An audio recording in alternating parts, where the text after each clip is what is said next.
Hello. Today I would like to talk to you about writing part 1, in particular the task that is called describing a graph. This is a very common type of task in IELTS, so we're going to start with it. We're going to learn to analyze a typical graph. I'm going to show you a work of one of my students, and we'll see whether it could be improved and in which ways. So before you even pick up a pen and start planning your report, the important thing to do is to analyze the graph itself. It is going to consist of several stages. First things first, we will have to look at the title. The title in this case is People Moving from Rural to Urban Areas in 3 countries by year. Now, some of it we can see in the graph, some we will have to keep in mind. So I'm going to underline the key information with different colors. We're going to see the amount of people by 3 countries by year. As I said, this is the information that we can directly see in the graph.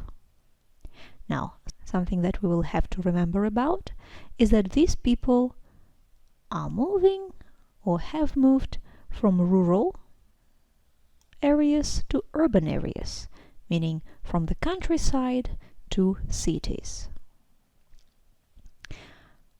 After we've done that, the next stage is to look at the axis.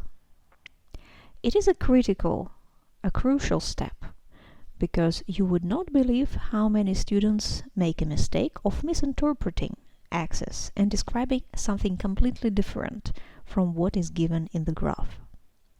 In this case, we are given the number of people in millions and the years. The y-axis is pretty straightforward, while the year axis is remarkable in 2 ways. First of all, since it's 2020 now, we can see that the x-axis considers 2 periods of time, which are going to be separate in many ways, at least grammatically, because we are going to have to describe the trend that has been going on before 2020 and the projection into the future. As I said, we're going to use different tenses for that.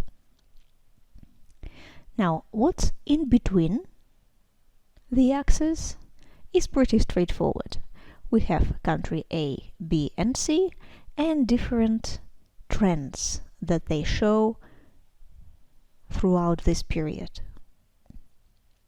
So again, we looked at the title, made sure we understand what the graph shows. We looked at the axis and marked an interesting point about it. By the way, another interesting point is that the whole period is separated into 5-year periods. The next thing we do is we pick up a pen, but not to write a plan. We're going to draw a little. Drawing on your task is a very good way to see the data visually and see how you're going to separate the data even before you start writing your text. It is important because the examiners are looking for several aspects of your report in the text you write, in order to write a report that would receive a higher grade on IELTS. So let's have a look at the lines.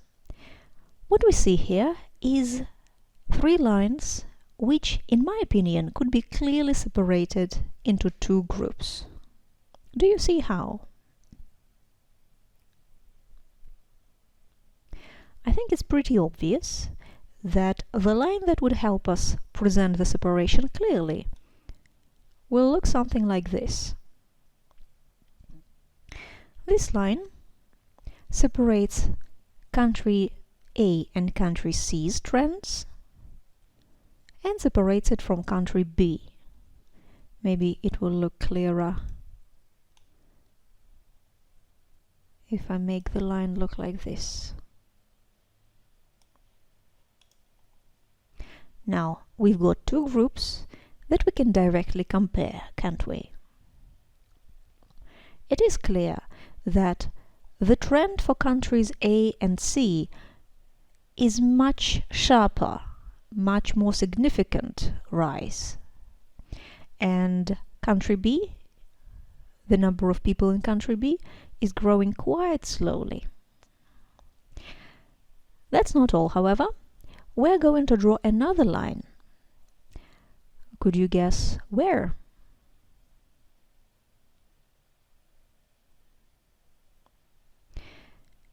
If your idea is that we're going to draw it vertically, you're right. But where?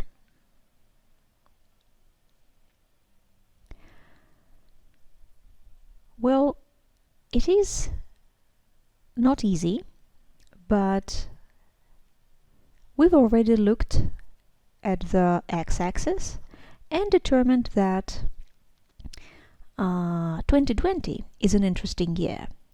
Not only because it separates the past and the future, but also that if we draw a line like this, we'll see a couple of interesting intersections. A couple of points that would show the examiner that we are able to notice key features. The most obvious key feature here is, of course, this point. Why is that? Well, because at this point, the trend of growth in country C overtakes its counterpart in country A, which makes it a very important point in this graph. Another important point happens right here. However minimal was the growth in country B, it's expected to stop altogether and plateau in the next 5 years. So the rate of growth is going to change completely, or rather disappear altogether. Now we can see a clear future structure of our body paragraphs, and this is what we're going to start looking at.